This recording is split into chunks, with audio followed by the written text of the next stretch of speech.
Hi, welcome. My name is Franz Hartmann. I'm the coordinator of the Alliance for Livable Ontario. If you're new to Livable Ontario, we're an alliance of people and groups representing hundreds of thousands of Ontarians from many different sectors. We want to build a livable Ontario and stop provincial government policies that falsely claim they will solve the housing challenges facing us while actually harming our communities and undermining the protection of our farmland, natural areas, and democratic institutions. On Monday, December 4th, we held a webinar called Helping Secure Your Financial Future by Building Missing Middle Housing. It was the third webinar in the Building Hope series. The first two are available online at livableontario.ca. Unfortunately, I couldn't record it because my computer hard drive didn't have enough available memory. Because we had so much fun and because we got such great feedback, we decided to repeat the interview part of the webinar, this time without the audience. So that is what you are watching now. Before we get to the interview portion, let me make a few introductory remarks. We created the Building Hope series because many of us feel hopeless given what's been happening at Queen's Park. Just over a year ago, the provincial government had announced its plans to build housing on the Greenbelt and further turbocharge suburban sprawl on precious farmland and natural areas. This came through the infamous Bill 23 and the Greenbelt land removal. And the first Building Hope webinar made it absolutely clear more than enough land had already been set aside within existing towns and cities to build all the housing Ontarians need through until at least the mid-2030s. In other words, there was no need to build on the Greenbelt. The second Building Hope webinar focused on what sort of housing we need to build. And guess what? It's not suburban sprawl. We heard from a housing expert and a builder, and their key takeaway was that we need to build more affordable and missing middle housing within our existing towns and cities. Since the July webinar, of course, much has happened. In August, the Auditor General and the Integrity Commissioner released reports questioning the motives behind Premier Ford's Greenbelt land removals. They noted that the process followed was benefiting a small number of developers to the tune of more than $8 billion, and that there was no need to build on the Greenbelt. In short, removing land from the Greenbelt had nothing to do with solving the housing crisis. As we all know, this led to the Premier to reverse his position on the Greenbelt land removals later in September, likely in anticipation of the RCMP investigation announced shortly afterwards. However, what he hasn't reversed is his government's focusing on promoting suburban sprawl. And this focus continues, threatening tens of thousands of acres of extremely precious farmland and natural areas, which is why we're here today. We created the Building Hope webinar series to give you hope and inspiration to build a livable Ontario, to connect you with others, and to give you accessible information and tools about issues and solutions that are relevant to your daily life. And today, our focus is on what people who own properties can do to help build missing middle housing. Even though the province may have turbocharged suburban sprawl and turbocharging suburban sprawl, and even though some developers are still intent on building expensive sprawl homes, we can still do something, especially those of us who own property. And I hope to show you that you may be able to build missing middle housing in a way that may also help secure your financial future. So what is missing middle housing? It's not single-family homes, and it's not units in larger multi-residential buildings. Sorry, I'm just clicking through. This is actually a really good indication of what constitutes missing middle, and it comes from affordablemissingmiddle.ca. Missing middle housing includes additions to single-family homes, laneway houses, garden flats, and units in low-rise multi-residential buildings. These are called missing middle because not enough of these types of houses have been built. Why? Because developers have instead focused on building single-family homes and high-rise units. This evening, we're going to have a conversation about what it takes to build missing middle housing. I'm joined by Monica Kuhn, architect. Monica has decades of experience in building and designing a wide variety of missing middle types of homes, and she brings a green lens to her work. Indeed, Monica was part of a small group of people who first advocated for green roofs in Ontario. Welcome, Monica, and thanks so much for joining us this evening. Thank you. Now, this is going to be a somewhat unconventional interview because Monica and I are actually going to interview each other. Why? Well, I'm interviewing Monica because she has lots of experience designing and helping people build missing middle housing. And Monica is going to interview me because I have actually built missing middle housing. As you may know, Monica designed a laneway house my partner and I had built in 2022. In fact, Toronto Life did an article on the house, and you can find it by just Googling Toronto Life and my name, Franz Hartmann. And I just wanted to share with you a few pictures of that. This is the garage that we tore down to make way for the house. You can see it's concrete breeze blocks. And this is the house 6 months later. We started in June 2022, and the builders completed in December. We kept the two breeze block walls on the left side and the right side of the picture, partially to, well, not partially to protect trees that were close by, but also to reduce the amount of concrete and carbon that we ended up throwing out. You can see this is what the what the first floor looks like. Open concept, big kitchen, big living room, dining room area. You can see there's a little two-piece bathroom underneath the stairs, and beside that, to the right, there's a door exiting out to the laneway. You see some more storage underneath the stairs going up. You can see the two-piece bathroom there. This is on the second floor. We have a beautiful big bathroom. It's designed to age in place, so a big shower for us. There's a washer and dryer up there as well. And this is a picture of the main bedroom. You can see baseboard heater there, but in fact, the primary heating source is a heat pump, an air source heat pump that provides all the heating and cooling. And this is what the house looks like at the back. We put in planters, and there's some beautiful greenery and vegetables and so forth that are growing there. So that is the house that Monica helped build. Now it's time to go to the interview. So first, let me send a question over to Monica. Tell us a bit about yourself and how many missing middle projects have you been involved in? Well, I've run an architectural practice in Toronto for almost 30 years. And we specialize in residential, single family mostly, but every year we probably do 3 to 5 missing middle projects. And what I mean by that is houses where we're renovating and potentially underpinning the basement to put in a separate unit, or we're converting the existing single family house to 2 or 3 units. Or we're doing a laneway house, or we're doing a garden suite. And sometimes we even get to work on legal non-conforming houses where there's been a coach house in the back for years, and we're bringing that up to par. So yeah, it's a type of building that we really like to work on. Yeah. And Franz, you and your partner Karen decided to replace your 2-car garage with a laneway suite. Why? Why was that?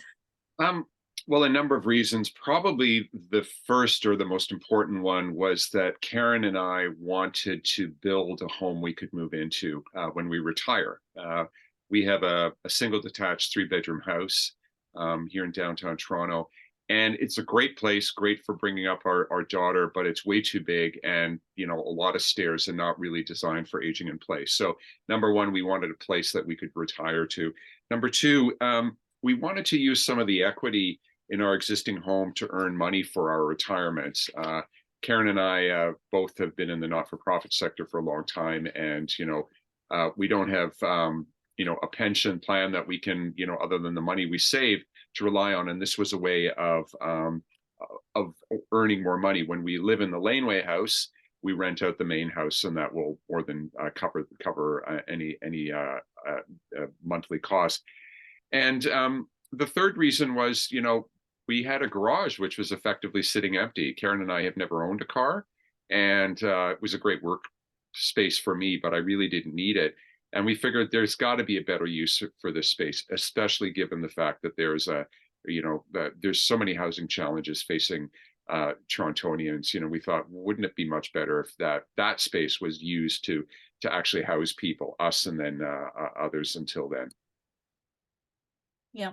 And also, I guess it was to increase the value of your property, whether that was um, an intention at the beginning, but certainly it's a result. Absolutely. I mean, it didn't drive us. We weren't thinking, aha, how can we maximize, our investments? Had that been the primary reason, we would have found a different way of doing it. But yeah, that was the bonus. That was the icing on the cake. We knew that doing this would only help increase their property value. So with that in mind, question back to you, Monica. If someone wants to build missing middle housing on their property, what sort of questions should people be asking themselves before contacting an architect? Well, I think the biggest question is, do you want to be a landlord? Do you want to share your property with another couple or another person or another family? Is that something that you can handle? Because it will impact the way that you live on your property. The next question, I guess, is who is this additional unit for? Is it for a family member? Is it for your kids or your mother-in-law? Is it for a family, or is it for a single person or a couple? Because all of these things have impacts on spatial impacts, on the type of space that you're designing. Is it maybe a senior, aging in place? Do we have to deal with accessibility issues, things like that? And then another question, and Franz touched on it, is do you want to maintain parking on your site, on your property? How's the parking on the street? Do you have a car? We've done one where we actually kept the parking below and put the unit on top. So it makes for a smaller unit, but you kind of get double the bang for your buck. The other question is, has this type of development been done in your neighborhood before? Will there be neighbor issues? I know on Franz's laneway now, I think you said there were about 8, right? And when we started, I think there was one other one under construction or something, but certainly in some neighborhoods, this will be a new thing. And so are you going to be the guinea pig, or, is that an issue? And then what's your budget? That's also a big question. What would you be comfortable spending on this project? And I would really, even before you talk to an architect or a planner or a designer, talk to a financial advisor and a real estate agent. Yeah. I think that would be really helpful. And Monica, do you remember when Karen and I approached you, and was there something you thought that, boy, it would have been nice that Karen and Franz thought about X, or do you recall asking us something that we didn't have an immediate answer for? No, I can't remember. I'm sure you did, but it was a while ago. Yeah, fair enough. Fair enough. Oh, what do you wish you had known before you started on this journey? Oh my, where to begin? I mean, probably the simplest way to answer this question is that I wish there had been some sort of how-to guide that would have outlined in a very generic way the steps involved in the whole process. Because I think that's the thing, when you start something like this, you've never done it before, you just don't know what's going to happen. And I know because you and I have talked about this, that every building project is unique, and it's kind of impossible to kind of come up with a how-to guide that accounts for every possibility. But there are a whole bunch of generic steps that anyone has to go through, and it doesn't matter if you're building an addition or if you're building a laneway house or garden suite. And it would have been nice to have that. And to your credit, you were quite good at kind of giving us a sense of what the process was like. But it would have been great to have kind of something in writing, just so that we could kind of read it over and go, okay, this is what's going to happen next, etc. I'm assuming that, we did the laneway house back in, we started the process with you, I think, back in late 2019. And I suspect now there probably is something like that out there.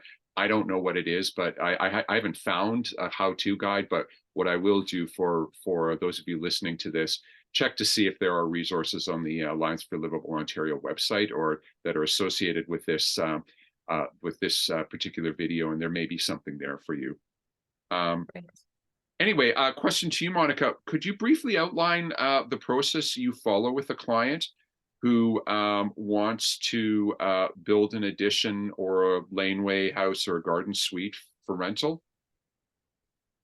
I think what I would suggest starting with would be a feasibility study, which we did on your project. And it could be with an architect or a planner or a designer, just to better understand and determine what would work best on your property. There are so many different options, and every property is unique. Every client's wish list is unique. Is the size of the property, the condition of the existing house, things like access, emergency access. That is one of those things that should be checked right away, because it can really kill a project before it even starts with regards to a laneway house or a garden suite. Can a fire truck with the fire hose get to your laneway suite from the street? Can the paramedics with one of their stretchers actually get to the front door of that laneway suite? So that's something. Trees, are there existing trees that we have to take care of? You're not allowed to injure or remove a tree to build a laneway house or a garden suite. That's part of the regulations. So if you've got a huge tree right beside where you're going to be building, that will also kill the project right away. So I guess some of the questions, that some of the options you might say, well, is it better to convert your basement to a second suite or to build a garden suite in the backyard, a whole separate building? So looking at all of the, variables there as it relates to your specific situation is something to start with, because it'll give you a direction. A client might come to us and say, we want to build a garden suite without having looked at options. And it's better to make sure that that's really what's going to be the best solution for you. And then, of course, the next step would be hiring somebody to help you through the process. In my case, it would be an architect, and it would be somebody you would choose based on their experience as well as their compatibility with you. You're going to be working with them for at least a year. You want to make sure you get along, that you see eye to eye, that they're listening to you. Very important. And then, of course, once you've chosen somebody, you'd get a fee proposal, you'd put together a contract, and then you start working together. And Franz talked about a to-do list, or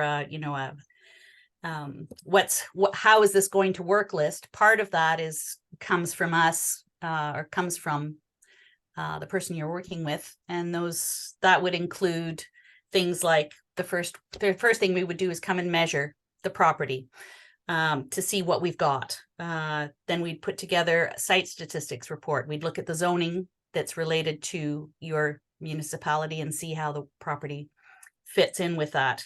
Would we have to go to committee of adjustment, or can we do this as of right? Then we'd get into the design. After design, budget pricing, hiring a contractor. We typically do hire a contractor to help us figure out within 10 to 15% how much is this going to cost, so that Franz and Karen in their case could say, okay, we're on the right track, keep going, or, oh, that's a bit more than we were thinking. I think we have to pull this part out, or we're going to have to do that in phase 2 or something like that. Better to know ahead of time than to go through the whole project and then get a big surprise at the end. And then if we had to go to committee of adjustment, we'd be doing that at that point. After that, working drawings. Those are the drawings that you use for construction, for getting a building permit, for doing the final pricing, has all the details on it. You'd working with potentially a structural engineer, certainly a mechanical designer for the mechanical systems, pulling all the details together. And then we'd go for pricing and permit, and then site review and construction admin. So that's the architectural process anyway, and then gets you into construction. So what part of the process did you find most challenging, Franz? Yeah, not probably, for sure, the building process, and there were kind of two parts to it. The first part, in the first half, I could say, almost first 3 months, every day there was something new, and I kept worrying that the builder was going to knock on our back door, because, of course, I was, this is during COVID, working from home. I could see exactly what was going on, and getting that knock, and the knocks would happen fairly regularly. Most of them were fine knocks. One day, and I think this is probably about 3 weeks into the building project, they had been tearing out the old concrete pad for the garage, and the builder comes and says, you know what, there was a tree that was on there, and there's a whole bunch of organic matter, and putting a new concrete slab that your laneway house is going to be built on top of this organic matter is a recipe for cracking. And the best thing you can do is dig that out and backfill it with gravel. And and by the way, those two walls, cinder block walls you kept up, we're going to have to do some more support in them. And so I, of course, said, yeah, if that's what's necessary, that's what's necessary. And then I got the pricing for it. And it was like, okay, there goes our contingency fund out the door. So that was surprise one. Surprise two, a while later, was that we had been given a price for the exterior cladding, something called hardy board.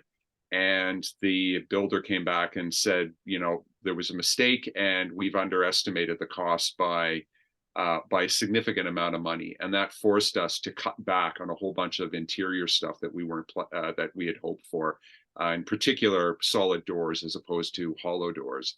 But you get through this, and then I guess the second part, where the building process was challenging, it got to a point where, like, almost every day we had to make a decision about something. And you just get overwhelmed by all the decisions that need to be made. And you can't just say, okay, somebody else is going to do it, or I'll wait, or give me a few days. You don't have a few days, you have a few hours. So that was all pretty overwhelming, but the builder we had was great. So they managed stuff very well, and whenever I did have questions, I of course had a great architect I could call who would give me good advice. So with that, let's talk money for a moment, Monica. At a very high level, what are the key costs involved from the beginning of the process? And we're talking, in this case, kind of building a laneway house. It's similar probably with an addition, but what are the costs from the beginning of the process until the building is completed, at a 40,000 foot level? Right. So I'm not going to give you numbers, but I will give you kind of the chunks where you're going to be spending your money and when. The first piece would be the consultant's fees, and that would be your architect, your structural engineer, mechanical designer or engineer, maybe an arborist if you've got trees that need to be protected, and maybe a surveyor. Maybe you don't have a survey, property survey. You will certainly need one, and that's a fee right up front. The next piece would be city fees. So if you have to go to committee of adjustments, that would be a zoning fee and then a committee of adjustment fee. Permit fees, sometimes development charges. It depends on how many units you're talking about with this missing middle housing. I know that in Toronto, to promote and encourage laneway houses and garden suites, the city has waived development charges for the moment. I don't know how long that will last, so that's good. But that can be quite a hefty charge, because what you're doing really is adding housing stock, which means that you're impacting city services, as well as things like school fees, things like that. So they have to cover that. And then the next piece, which is by far the biggest, is the construction costs. And just to give you a heads up, if you're doing a laneway house or a garden suite, part of that cost is also renovating parts of your house, let's say the basement, to be able to access and extend your drains, your water service, your electrical service through a dug trench in the backyard to get to this new back building. So, or if you're doing a basement renovation for another suite or an underpin, there's impact to the rest of the house as well there. So it's not just for the back building, it's also, being able to service it. After that, you've got things, you've got the shell, basically what you saw with Franz's photographs, but then of course you've got interiors, you've got appliances, you've got furniture, window coverings, lights, kind of those soft costs. And then there may be other things like insurance, moving costs if you've had to move out for some reason, landscaping. Those things are not typically included in the construction costs from the contractor. So, and you're going to be looking for a laneway suite or a garden suite 2-story. You're probably looking at a minimum of $500,000. That's the range of just the construction portion.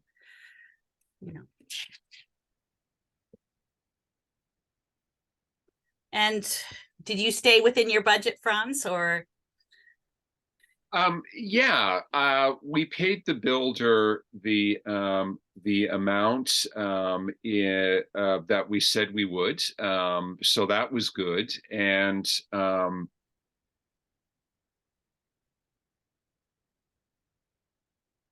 sorry, are you still there? Yeah, I'm here. Okay, sorry, just something wonky happened on Zoom for me. My apologies. Oh. Yeah, we paid the builder what we said we would. And but there were a whole bunch of extras that we didn't anticipate, and that did have an impact. So we were hoping to spend around 500,000. We ended up at about 550, but we're still waiting for the HST rebate. So hopefully that will bring it closer to 500,000. But financially, it was absolutely the right move for us. We now have a wonderful rental property. We've got great tenants who are essentially paying the mortgage and bills. And eventually we're going to move in there and we're going to rent out the main house. And the rent from the main house will go a long way towards helping us pay the bills when we retire. So back to you, Monica. Every building project has a challenge and can often be quite stressful. What advice do you have to people about how to prepare for a building project? And just to let you know, we have 8 minutes left before. Okay. Yeah. No problem. I'll be quick. I think the biggest one is be flexible. Things happen in all construction projects. It's not due to error. It's just due to the nature of the beast. So be flexible. Work with what comes up. And as Franz already intimated, be ready to make a lot of decisions in a short period of time. And I think that's one of the things that many of our clients are always amazed at. We start with the big decisions and they seem pretty easy. Is it a laneway house or a basement suite? But then, it keeps going and zooming into, what kind of doorknob do you want on your kitchen cabinet? And, at some point the clients just go, I can't make any more decisions, but that's something that is going to come. You've got to deal with it. Unless you hire it out to somebody else, I can make those decisions for you, but remember, it's your place. And then make sure that you budget with a contingency fund to cover those unforeseen costs or delays, or maybe changes that you might make yourself. You might one day to see something or whatever and say, oh, well, I'd like this too. Or, after thinking about it, we do want to do this that you told us we shouldn't do, or whatever. It's there's always, no matter how well planned, these unforeseens will happen, but they can be minimized. And assemble a good working team. That's important. And in the end, make sure that before you start, there's a chain of command with regards to decision making and maintaining open communication that's established right from the beginning. So everybody knows, who to go to when there's a question, or who's the one that's going to be providing answers. Really important. Otherwise things get missed. Yeah. And Franz, from a homeowner's perspective, what would you do differently? Well, maybe I'll just amend it and say, what would I advise people to do? Oh, that too. Yeah. Talk to people who have built a kind of the addition that you're wanting to build, or the laneway house, or the garden suite. Learn from them. Learn from what's happened in your community, what's worked, what hasn't worked, what the kind of hiccups are. Because you want to have that knowledge inside your brain as you start the process, so that you're not reinventing the wheel or making a mistake that could have been avoided had you just known that. So, final question to you, Monica. What are the 3 things people should take away from this discussion? I think first, there's usually more than one option available to you. So if you're looking to add another residential unit to your property, make sure you understand the pros and cons of those options before you begin. Second, it's important to work with people whose experience and opinion you trust and value. And 3, even though this is usually a smaller home than you currently live in, the new residential suite you're proposing to build still has all of the components of that bigger home, and whether it's a kitchens, bathrooms, roofs, walls, everything. So, and as well, there's some constrictions that maybe the house doesn't have. So just because it's half the size, please don't assume that it's going to be half the cost. Yeah. And what are 3 things people should take away from this webinar, Franz, from your side?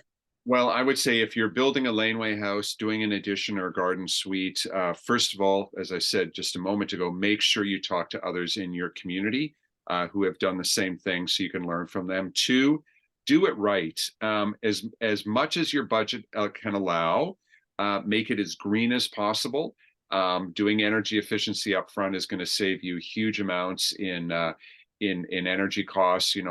Go fossil fuel free, get a heat pump, and don't compromise on quality. Sometimes it's like, oh, well, I can save a few bucks here and there.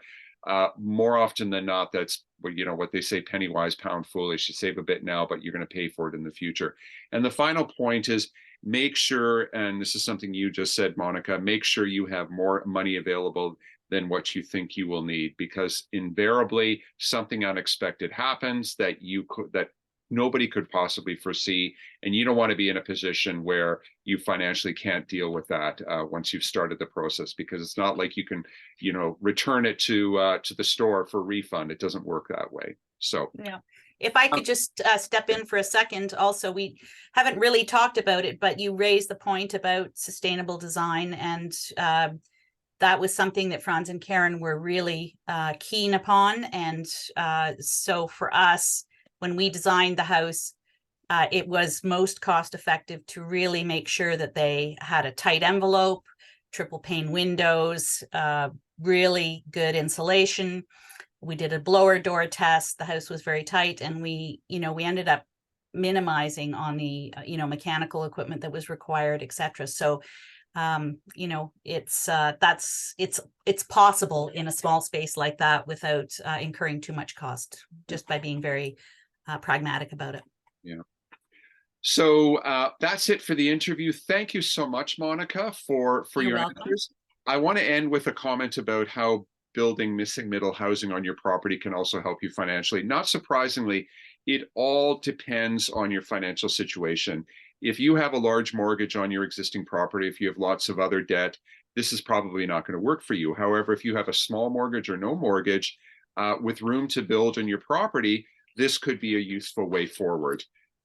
Needless to say, if you are considering an addition or a laneway house or garden suite, as Monica said, work with someone who understands finances to help you get a rough idea about whether you have the right finances to make this work. And if you do, consider building. This will help you, and it will help build the type of housing we need here in Ontario. So before we go, again, thank you, Monica, for your time, wisdom, and expertise. And for those of you watching, if you like this webinar and want to help us hold more of them, please make a donation. If you go to livableontario.ca, click the donate button at the top right. This will take you to the website of the Small Change Fund, our charitable partner, and your donations will help ensure we can continue efforts like this to build a livable Ontario. Finally, if this webinar and this discussion inspired you, please share the link with others, and don't forget to sign up and become an Alliance member if you aren't one already. Thank you so much for joining us, and take care. Good night.